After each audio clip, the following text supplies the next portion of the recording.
May 1981.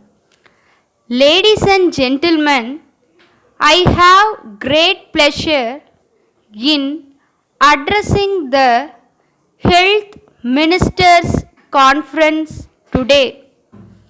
And to say a few words, I would also like to know from you the problems that you may have with reference to your states in the matter of public health and welfare and the steps you have taken to solve them.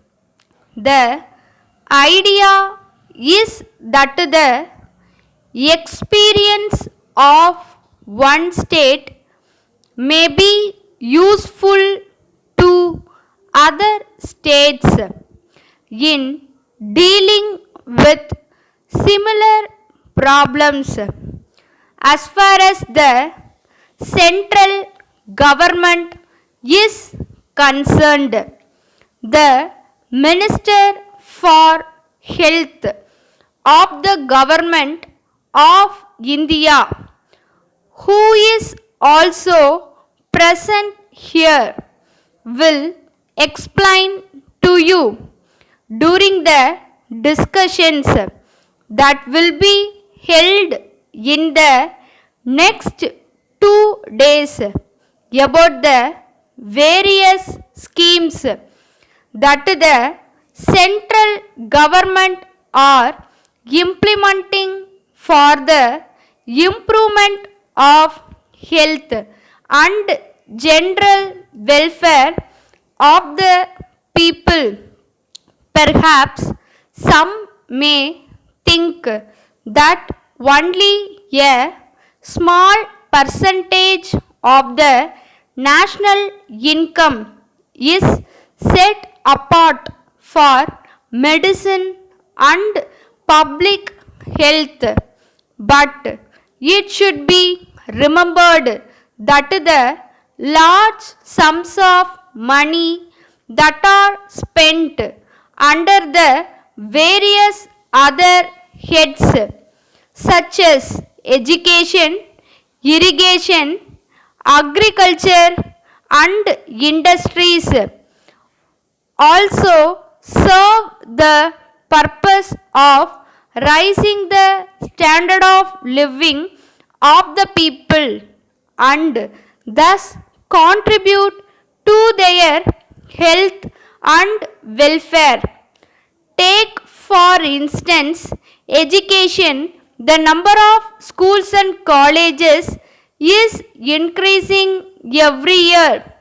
These institutions enable the boys and girls to receive education and make them aware of the value of healthy living. Similarly, implementation of irrigation schemes means more water facilities for the large extent of land. Thus, more acres of land can be brought under cultivation, contributing to the increase in food production.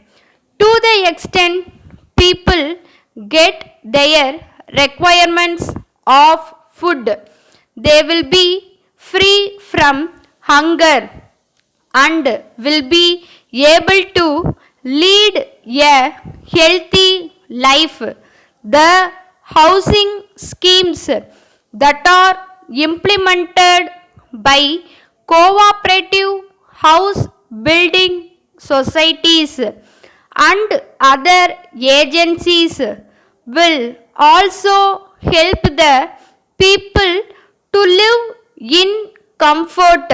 While it is a fact that the primary object of taking up a number of schemes is to improve the living conditions of the people and make them healthy citizens.